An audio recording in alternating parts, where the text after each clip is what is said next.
the iPhone, which upon its initial release, Steve Jobs was clear, the last thing you would want is for your iPhone to act like it was a Windows box, to give you the freedom to screw it up. This isn't just some PC that you don't care about. This is your telephone. It needs to work. And that's why, says Steve Jobs, we're not going to let any other applications run on it. Now, a year goes by in which brave hackers are jailbreaking their iPhones and teaching others how to do it. I don't know, how many people actually jailbroke an iPhone? That's a surprising number. I'd say 10 to 15 have fessed up. Maybe the rest aren't doing so.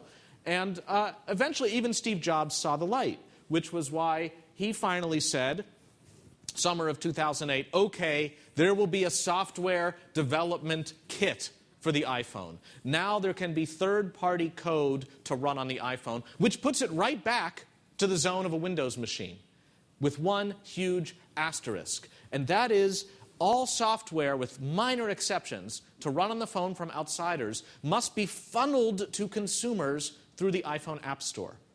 Now, I think we just take that as a kind of normal thing because we had no priors on it.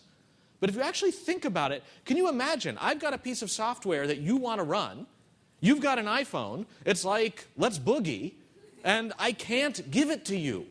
I have to instead identify myself to Apple.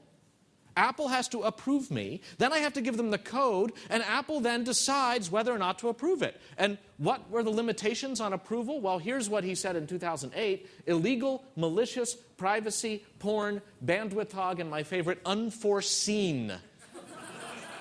Can't have anything unforeseen running on the iPhone.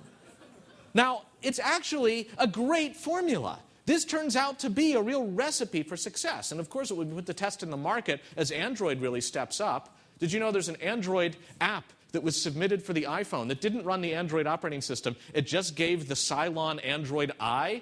I don't know why you would want to run this app, but you won't have a chance to because Apple refused to allow the Android I app into its App Store. And that's not the only app it denied. It denied a number of ones like NetShare, which let you tether your phone to your PC so that your PC could have your iPhone's all-you-can-eat network access, denied for obvious reasons. And even this whimsical one called Freedom Time, prior to the last presidential election, which counted down the days, hours, minutes, and seconds till, quote, the end of an error, so that whoever would be inaugurated, you'd be very excited and be reminded by Freedom Time when. Except you can't have Freedom Time. It was denied from the App Store. The author of it wrote to Apple, very nice note to Steve saying, you know, come on, rah, and says he got the following reply from Steve Jobs, who said, why did my clicker stop working? Even though my personal political leanings are democratic, this app will be offensive to roughly half our customers. What's the point?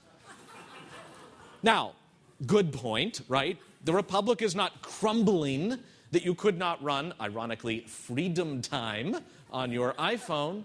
But there's some sense in which some of the most interesting and important and signal pieces of our internet and PC revolution over the past 30 years have come precisely because there's been some goofy, bizarre thing for which most of us would say, what's the point? Hello, Twitter.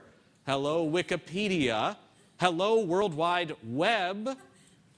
Hello, peer-to-peer. For which we've suddenly belatedly realized just how important it is. And that importance is a function of just how many people who aren't nerds, who aren't jailbreakers, can run it. And my view is that this model is not about phones. This model is about the 21st century environment in which code will run. Whether it is on a handheld device like the Kindle or the iPhone, or whether it is running out on the cloud on a cloud platform of some kind. An important insight is that these are the same for the purposes of the freedom I'm talking about. Exactly the kind of rules by which Apple can choose what will and won't run on the phone, and which Amazon can decide in its own business judgment what will and won't run on the Kindle, i.e. nothing, and which Facebook can decide what will be allowed on its platform and to use its properties. Whether it's in the cloud or not, these devices are much more tied to their vendors than they are to you.